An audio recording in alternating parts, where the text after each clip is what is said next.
Ladies and gentlemen, please take your seats. Our program will begin in 5 minutes. Thank you so much for coming. I'm so excited to be here. Andrea, thank you so much for agreeing to do this with me. I'm excited to be here on the main stage. We were originally going to be into a smaller room, but there was enough interest to be moved here. And I only agreed to it because I was told that I'd get the same filter on these cameras that Nicole Kidman gets for her movies. So we'll see in the playback if that was just to get me to agree to come over here. So thank you so much. For those who haven't seen me so far at the event, I am Rebecca, and I'm the community manager at FareHarbor. Thanks for having me. And this is my plus one, Andrea. Andrea, I think everyone's pretty familiar with you, but do you have like a fun fact maybe people might not know by looking at you? I don't know if it's a fun fact, but I play backgammon. It's not a very popular game, but if you do, so hit me up and we can play online or face-to-face. What is a backgammon? Is it like cricket? It's a board game. And you play with dice against an opponent, and who bears off all their men from the table first wins. Yeah. Fun. Well, today we're going to get to know you. I'm going to ask you some more fun questions and some not so fun questions. It's not so often you get to like bully someone on stage who's like your boss's boss's boss. So I'm really excited for this. Let's start with the lightning round. So the goal of this lightning round here is you are going to have to answer questions for me as just off the top of your head. Okay. Okay? All right. First question. If you weren't the CEO of FareHarbor, what kind of tour or activity business would you run? So there are a lot of different food tours, but no food tour yet has gone on the, let's say, the protein craze that is around. So maybe I should have a protein tour of Amsterdam. A protein tour of Amsterdam? So you just a food tour, where you just taste the protein, no other markers. We go eat chicken? Exactly. Maybe I should stick with my current job, I understand. Yeah. No, follow your dreams.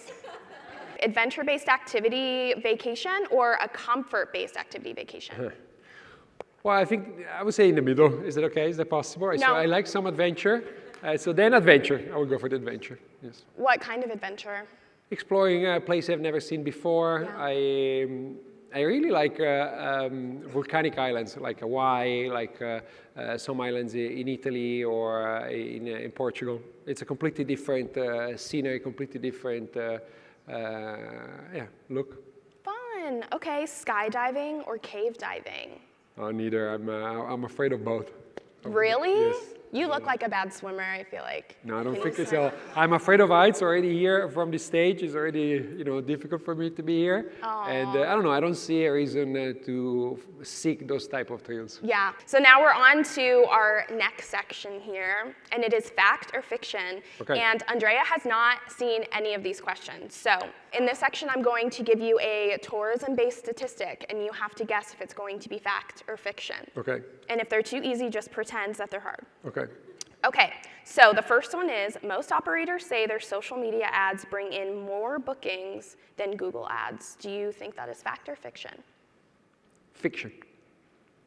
Wah, wah, wah, wah. You got it. So, okay, I got it. So that is fiction. Google remains the stronger channel. Why do you think that is?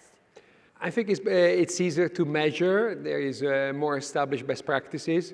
And that's what I would say, yes. Cool. Do you think that will ever change? And how can FareHarbor play into that strategy? Yeah, I totally see that we are part of an industry that is probably the most Instagrammable or TikTokable industry, right, that you can think of. So I can definitely see that there are a lot of consumers, a lot of eyeballs on social media for tours and activities. I just say we have to learn how to monetize that type of attention, right? So in a way that works for our clients. The intent that you can find on Google is much easier, right? So to channel towards our booking funnel. The intention on social media is something we have yet to crack as an industry. But we're working hard, right? So to make sure that is going to happen. Do you have a TikTok? No. We'll work on it. Okay, next one. Over 70% of millennials now prefer using OTAs for travel planning. Fact or fiction? Fiction. Wah, wah, wah, wah. It is, oh no, you're right. Andrea, yes, you're right. But the number exactly is 72% of millennials prefer using OTAs for trip planning and booking because they value convenience, mobile accessibility, and the easy price comparisons. Should this inspire our operators in some way? And how can they emulate this example somehow to hopefully keep it within the family there? Before I answer, can I ask you a question? Yeah. Who are the millennials? What is the age group of millennials? I apologize. I don't remember. Not you. Not me, okay. But only by probably like a year. Okay, so there are people in their 30s, 40s, Yeah. so they have kids. Okay, so those are the people that have probably, grow up with the internet, that already established understanding of what an OTA is, Yeah. and they know how much time they can save, right? So by using a platform that can aggregate a lot of content and a lot of opportunities in one single place. So if those people have kids, I can totally see how they want to optimize for a research online activity that is less time consuming. Yeah. What can our operators do to kind of emulate and combat that if a good bulk, too much for their taste? Yeah, so first of all, hopefully this does not sound like a pitch, right? So, but one of the things we're doing with FareHarbor sites and also with the FareHarbor funnel is to look at the best practices of all the large OTAs, distill what is relevant for the website of our operators, and bring all those best practices into our funnel. So that millennials, in this case, can find that convenience, that ease of use, the thing that make them book. On the other hand, I think the data, so it's a fact, right? So we have to accept it that consumers want multiple different choices to book your activities, and it's important to be accessible everywhere. If you were to dig into these facts, you will find that there are probably specific use cases where millennials find OTAs more accessible than the website of an operator. Yeah. So I think you need to have a multi-pronged strategy where your product is available everywhere. Yeah. Well said. All right, our next fact here. Experts predict that by 2040, AI will touch every step of the traveler experience, from discovery to post-trip engagement. Fact or fiction? Fact. Do you want to put money on it? No. It's fiction. It's fiction. I tricked you. It's actually earlier than that. Oh, I see. Experts forecast widespread integration by 2030, and the market is projected to grow from 2.95 billion with a B in 2024 to 13.38 billion with a B by 2030. And they believe that's driven by automation, personalization, and predictive analytics. What is FareHarbor doing to help our operators get a little piece of that pie? We're doing a lot of different things at the same time. First, we have to recognize, like with many other trends, for the people that are not millennials, right? So I think a Generation X. You've probably seen that Google was not the first search engine. Even though today represent 90+% of all the searches online, there were plenty of other search engines before. So jumping on a Lycos or an Alta Vista too early would have been the wrong strategy. So what we're trying to do is to understand what are the core fundamental things that AI and LLMs need, right? So to harvest the right information, to complete a transaction through LLM, get the right information to answer customers' questions on your cancellation policies, on whether guests can bring a pet on your tour and so forth, so that the information that the LLM needs to have to recommend the customer is there for them.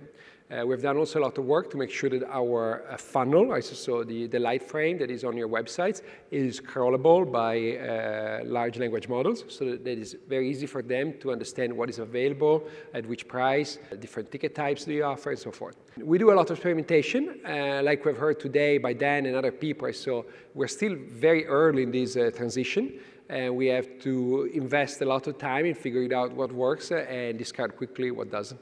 Is there anything our operators can do with FareHarbor now when they leave to make sure that they're crawlable by AI? Well, the one thing we do... Yeah. Well, I don't want to spoil. I had a follow-up question to that, but that will lead us to our Andrea Unfiltered Spark takeaways. So the goal of this section is for me to get you to be so honest. We all have like a collective gasp interest. Whoa, yes. So I want you to be brutally honest in these ones, and we were just talking about AI. So my first question for you is, being brutally honest, what role do you think AI will actually, in real life, play in tourism over the next 3 to 5 years? We had an excellent keynote today talking about AI, so I wanted to include that question. And I travel a lot with FareHarbor, and I try to experience every place I'm lucky enough to go to, especially for what is called work. I try to use AI to see what information will it give me if I tried to plan an itinerary for the city I go to. And I think it's currently at a state where it is not super accurate sometimes. It'll show me a hostel that's been closed for 5 years, or it'll show me a business that has a completely different name or website link now. So I think that is an incredibly useful and accessible thing for travelers and customers of our operators. How do you think that's going to evolve, and really how fast? What do you think we can expect in the next 3 to 5 years? Well, I think if we were to look back at prior technologies, we have seen that also prior technologies were imperfect, and they were leading customers into the wrong situations. If you remember the earliest iterations of navigation maps on your phone, right? So they would sometimes lead you astray on routes that were not really accessible. It's becoming less and less of a situation, and so for consumers, because the technology learns through all those edge cases what is possible, what is not possible. So I assume that given time, certainly in 3 to 5 years, the number of instances where Rebecca is in front of an hostel that doesn't exist anymore is going to be very close to zero. I also believe in what I shared yesterday, that more technology and more virtualization of our lives will lead to more people seeking real, unique, authentic experiences that are driven by the operators in this room. There's only so much you can get out of a phone, but I do think that as technology becomes more and more pervasive, real life experiences will become a premium that a lot more people will seek. Therefore, I see a very bright future for this industry because not only so people will seek more of these activities, but as I was mentioning before yesterday, AI is making all of our jobs a little bit easier. So there's going to be a little bit of extra free time every day created by the fact that some of the repetitive work that we were doing manually is going to be done by a machine. And we have seen this trend for the past already 200 years, right? So 92% of all human beings 200 years ago were employed in the agricultural business. Fast forward to today, only 2% of the population feeds everybody else. So we have become extremely efficient at producing food, and I'm sure that we will become efficient at many other things, and therefore there will be more free time that will feed those industries like ours that are helping people use their free time better. 10% of all global spend goes into tourism. 4% of all global spend goes into sport or sport-related activities.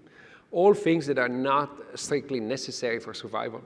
So I would say that the share of those, let's say, entertainment activities in terms of share of disposable income will keep on growing. Okay, Andrea, switching gears a little bit for you. At FareHarbor, how do we choose what to innovate? Please tell us. And should operators take anything away from that? How do they know when they need to innovate something in their operation? Okay, so it's a very good question, and let's see if I can explain it briefly. Obviously, no one is able to predict the future, so it's very difficult to know so what is it you want to build or deliver to your customer client base. And therefore, what we do is that we do a relatively simple but somewhat sophisticated process of understanding what is our direction of travel, right? So what is our strategy, our long-term strategy.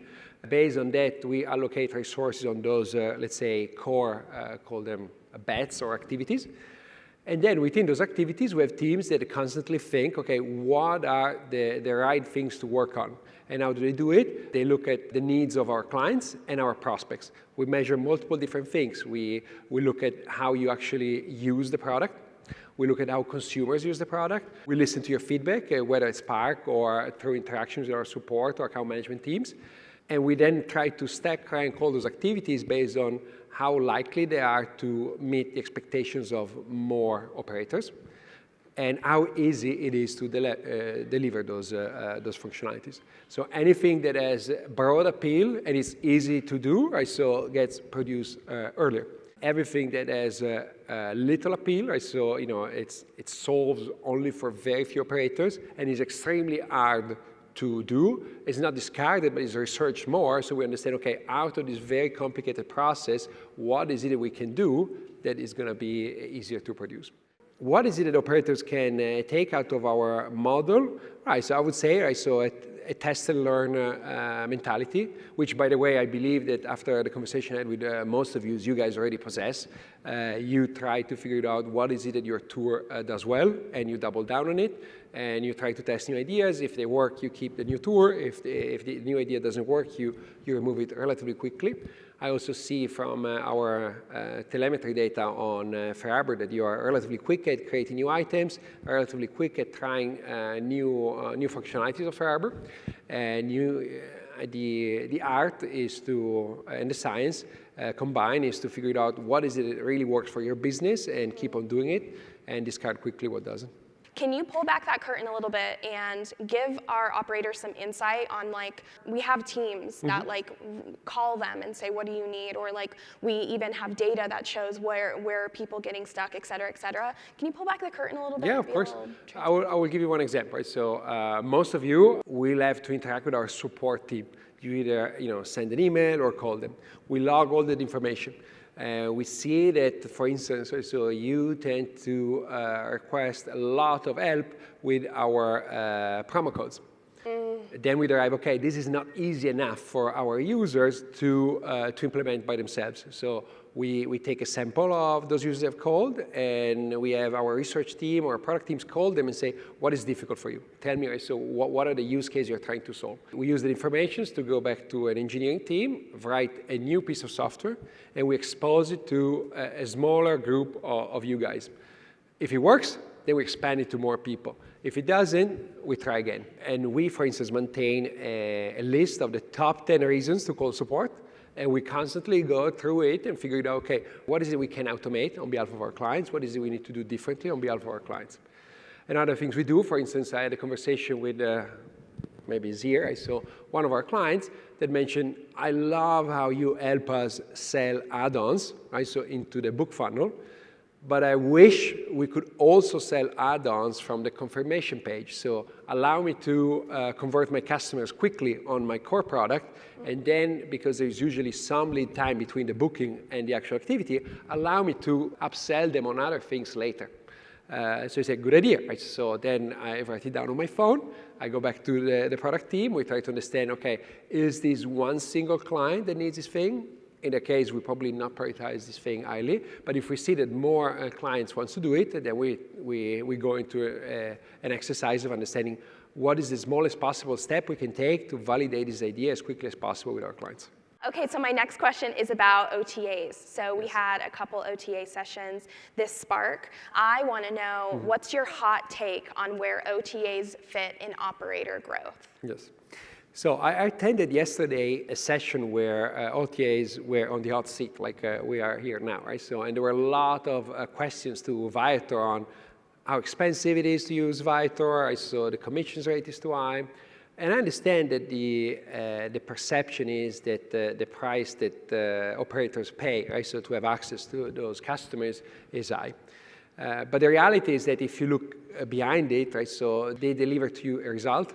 They take care of the customer support. They take care of the marketing for you. So I would say that is not, let's say, an expensive channel if you use it correctly. What I mean by that is that most of our operators, most of you guys, are not fully booked all the time, right? So you have, at the very least, shoulder seasons where you could benefit from extra customers. You may have, morning tours where you could benefit from extra customers. You can have middle of the week activities that can benefit from extra customers. Those are the opportunities to widen your net and use more OTAs.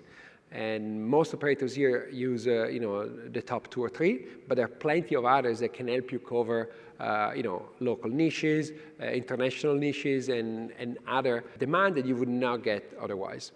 I would say that it's important to have an all-weather, let's say, marketing and sales strategy, depending on one single channel, whether it's an OTA channel, your direct website, other form of partnership, is very dangerous, right? So because what happens when that channel, for whatever reason, doesn't deliver? So you want to have, a wider, broader net that allows you to, sail, in any form of weather.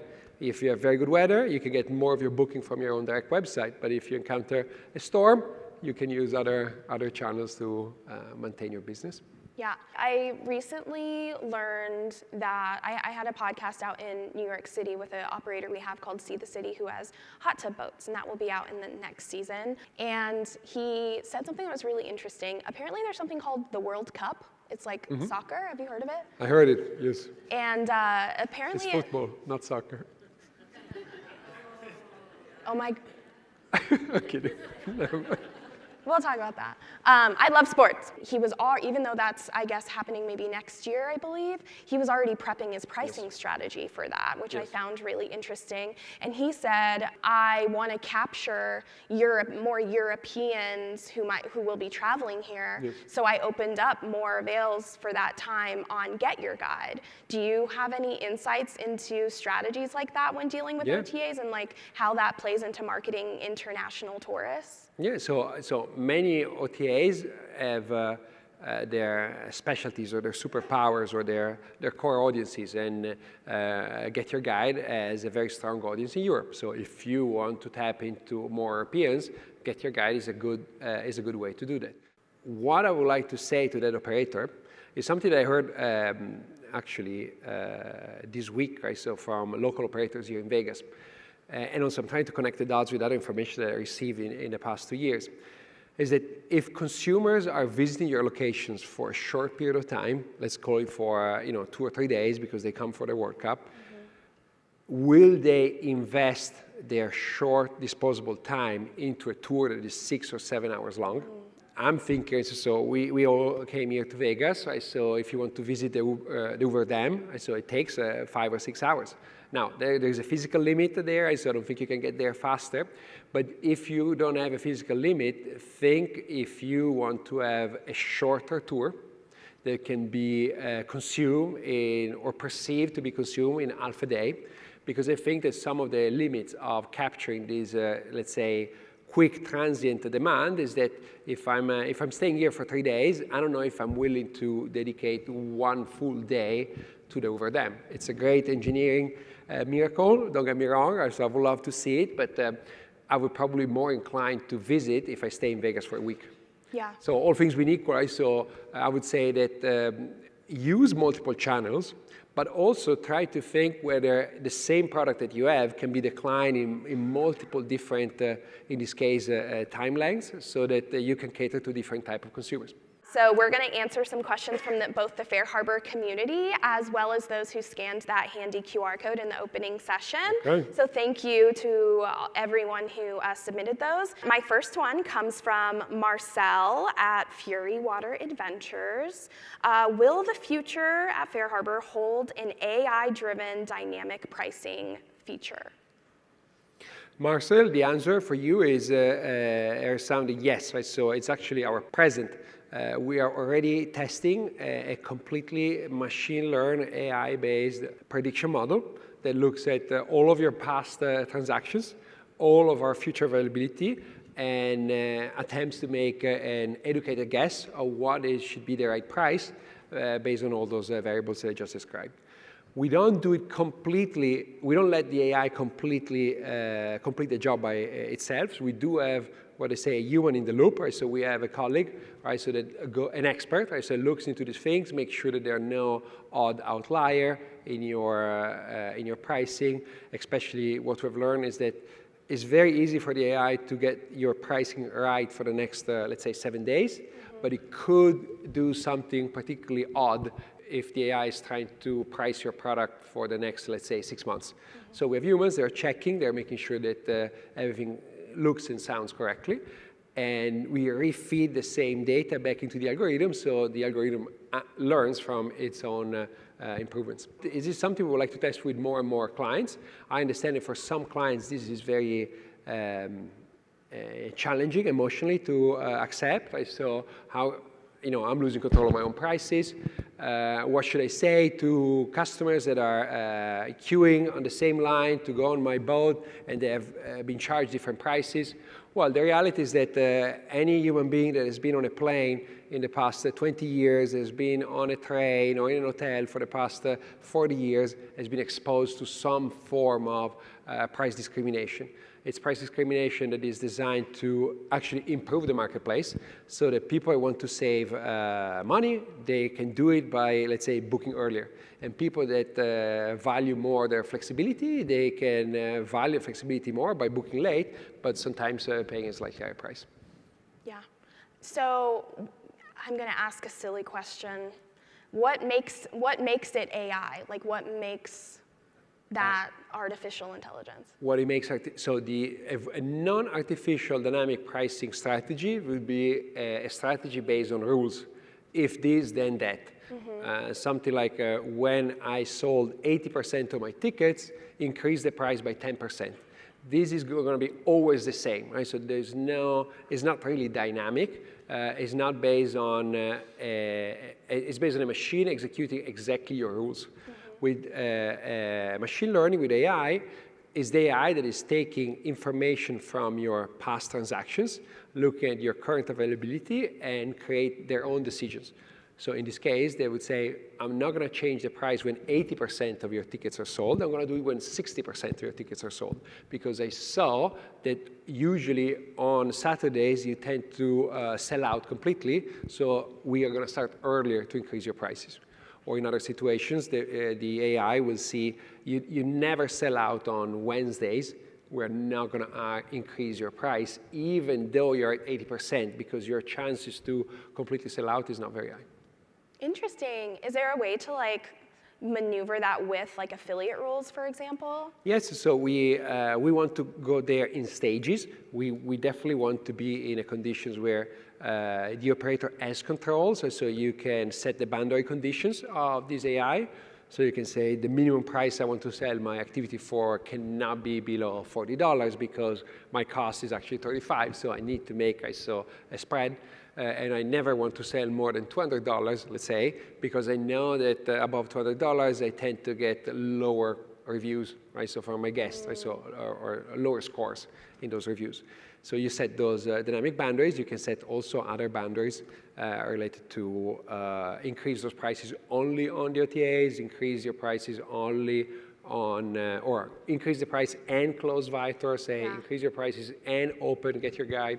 You can set all those different rules around the AI, and the AI will use those limitations on your behalf. That's really cool, and it's really hands-off. It sounds like once you get the groove of it. Exactly. So we want something that is as much as possible for the operator set and forget. Yeah. Because we know you're very busy, and also because we know that a lot of these price decisions needs to be done same day. Right? So a lot of bookings happen same day or the day before the activity. So we don't want you to be stressed or busy trying to adapt all those things. We want to give you the opportunity to maximize your returns without having to stress all the details. Yeah, I did a podcast recording today with Lake Louisa State Park and with Arden. I don't know if she's here, but she said something that I found really profound, where she said, I like FareHarbor and I love FareHarbor sites because I've finally gotten to the point to be able to work on my business instead of having to work in my business. Exactly. And I think that we're evolving with AI as fast as we can to be able to make that everyone's reality. Exactly. If it's not already. Okay, my next question was submitted anonymously, and it says, do you think AI will cause degradation of market positioning for third-party OTAs like Viator? And how is FareHarbor preparing for agentic AI and people booking by AI agents? Wow, that's a very complicated It was a answer tongue from twister Anonymous. for me, yeah. What I understood is that there are definitely some people that think in a future where there is more AI, the power of marketplaces will be reduced, right? So because the AI can tap into the website of every single operator, so why bother using an aggregator? Other people think exactly the opposite. They think, no, the LLM will value the aggregator a lot because they can get all the data quickly in one place. So I think that the important thing is to remain agile and being able to adapt to the change of these technologies as they go. So I don't know if I would be able to agree or disagree today with Anonymous on this topic. What we're definitely doing, as I said before, is that we are preparing for this agentic future by making sure that an LLM agent can come on your website and read all the information is necessary for the LLM to make a fair recommendations to a customer. For instance, if you've not done it so yet, make sure that your website has all of your frequently asked questions. You know what your customers are constantly asking you. We mentioned before, stuff like, can I bring my pet on your boat? Make sure your website has that content, because there will be customers that will stop asking those questions to you via email or over the phone and will ask those questions to the LLM. So that LLM has to find the content for you, and it has to be on your website. As I was saying before, so if you have multiple pictures of your tour, that LLM will be able to describe the tour better to a customer. So we're making sure that we have all that infrastructure in place, both in terms of technology, so that the LLM can crawl the information effectively, but also in terms of service and support to you, so that we remind you that content is king. Sorry to be repetitive on this topic. And there's only so much that FareHarbor can do for you. There is an element of being part of this new wave of technology by making sure that your content is rich and always up to date. Okay, my next question for you. Ooh, this is a good one from Jennifer at Paddle and More. Will FareHarbor introduce more analytics, tools, or integrations that help operators better understand booking trends, repeat customers, and conversion patterns?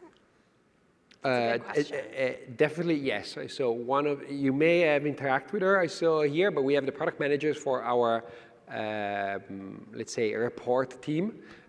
We have started this year to invest heavily in better reports for you.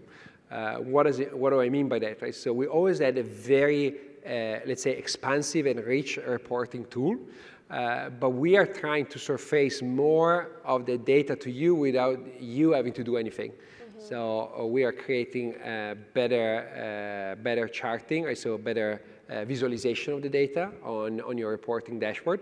We're trying also to make sure that you see the most popular reports that other operators are using to grow their business. We're trying to make sure that those are visible to you in a contextual manner. So if there are certain, let's say, reports that are very important pre-season, you will see them before. Right? So if there are other reports that are very important post-season, right? So we'll show them to you so that you don't have to go and search for the right report. We're going to recommend it to you.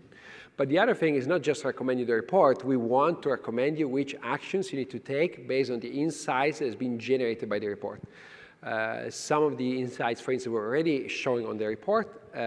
Sorry to be pedantic on this content thing, is that we will show you, right? So you don't have sufficient content, right? So for a specific activity, or you have fewer pictures than than other operators in the area for your items, so that you can decide based on data insights what are the right actions for your business. And we want to get to a point where you're able to say, activate this feature because we've seen that your bookings during the work week days are lower. Activate this feature because it's going to help you drive more business. That's awesome. And I think we also opened up a beta for customer profiles recently, which is available within the community as well, which touches on just about everything that you talked about. So right? we want to give you that insights as in the right place at the right time. So some of you have asked us, how can I detect that a customer is a returning customer? Yeah. How can I detect that a customer is a big tipper? Mm-hmm. Right? So, or someone that likes, I don't know, a certain seat on my boat, or someone that has booked in a large, so it's not a single traveler, it's a group, right? So we want to surface the information to you in the right places so that you can store notes about customers, you can have a better perspective so that once you are in front of your customers, you are able to greet them and involve them in your activities in a very personalized way. Amazing. Okay, my next one is from Haig at Danger Charters, who I also had on a recorded podcast episode today, so shout out to him. He says, are there plans to improve add-ons for items so we can increase some sales? Yeah, so as I mentioned before, so one of the options we're considering is understanding where add-ons should be placed. Right now they're in the booking funnel, but could they also be placed on the confirmation email or in other places? The other things we're trying to understand, I think another feedback we received yesterday is whether it's on an add-on or a combo, is many operators in this room have multiple add-ons, multiple activities they would like to combo. So we are working on another machine learning-based recommendation engine that will allow you to surface, to tell you or automate it for you and say, this is the combo we're going to offer to this customer because this customer is a family and families tend to bundle these two products. Or this is Valentine's Day, and on Valentine's Day, a lot of people buy the champagne add-on, so we're going to bump the champagne add-on over all the other things, and you don't even have to worry about it, right? So we just do it for you. Sweet. Yes. I love that. Okay, my second to last question, and then we'll be just about done here, is from Kristen at Chicago Fireboat. Will FareHarbor be furthering QR code usage to booking items? So we are using QR codes in multiple different ways, and we've done already a lot of work, right? So to make it as easy as possible for the customer and for you.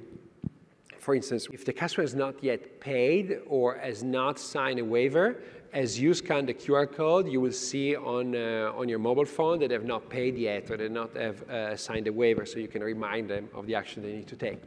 Or if they have, if you have custom fields like a dietary field, right? So you will be able to see as you scan the QR code that this person has an allergy, right? So and you will be able to, your team will be able to, deal with that particular customers accordingly. We're using QR codes also on our dock, our kiosk product, so that customers that prefer to pay not with the terminal, or if you don't want to offer the terminal and you want them to pay through their phones, they can do it. So we're constantly innovating through the, let's say, not necessarily the QR code itself, but around the QR code, so that we make the life of your colleagues as easy as possible, and also for the guest. We also realize that we would love to be, I would personally love to be in a condition where we have eradicated the use of printers and tickets so that we can make a small dent into this universe by being a little bit more sustainable. But I also realize that there are certain use cases, certain situations where certain segments of customers that they're not yet comfortable with QR codes. So we want to offer different options, but we also would like to have the help of our operators here in the room and the ones listening to see whether we can further extend the adoptions of QR codes so that we can use less printers and less paper. Yeah, and we just released a feature update, I guess, where now QR codes can be used for check-ins with memberships. Exactly. So we are working on it. And it's so interesting because in my journey with marketing, QR codes people were like so uninterested in them. And then I feel like they were ramping up a little bit before the pandemic, and then the pandemic happened and it was all QR codes. Now I see one when I go to like my favorite restaurant and I'm like, give me a menu. But it's like, it's not going anywhere. And it's exciting to see that FareHarbor is doing our best to keep up with that interest. That's right. So we have to be, we have to make sure that it is a technology that delivers value to the operator, but also to the consumer. Right? So as long as it makes, the check-in experience for consumers easier and simpler, I think we should adopt it. But when we realized, yesterday I was talking to an operator that for a bunch of different reasons use plastic cards for their onboarding. And they want to remain sustainable, so they use cards that can be reused. But for them right now, the QR code is not a one-size-fits-all solution. So it's good for certain things, but not yet for their full operation. So I took their feedback, and we're going to, again, put it on my phone. And next week, when I'm back in Amsterdam, we're going to try to figure it out. What is it we can do to improve on this specific use case? Well, thank you for listening to our operators. Thank you for being here. My last question for you before we go is, it's submitted anonymously. How weird. It says, how much fun did you have on stage live with Rebecca at Spark, and how good is she at her job? And can you name 3 of your favorite things about working with Rebecca? That's so weird. It's a very weird question, weird. right? So, No, it's okay. but it happens quite frequently, right? So one of the things I would like to say is that it's extremely exciting to be surrounded by incredible operators like you guys, but I'm also blessed by being surrounded by a lot of great colleagues, including Rebecca. Especially, he meant. It was especially a Rebecca. typo. The work I saw that the people with the FareHarbor shirts are doing in this room or day to day to help you is nothing short of exceptional. And a lot of our colleagues go a tremendous way to make sure that you guys are successful. So thank you, Rebecca, because you do a lot of great work. I saw, and I was the one that submitted that question. Oh, wow. And here I thought I made it up.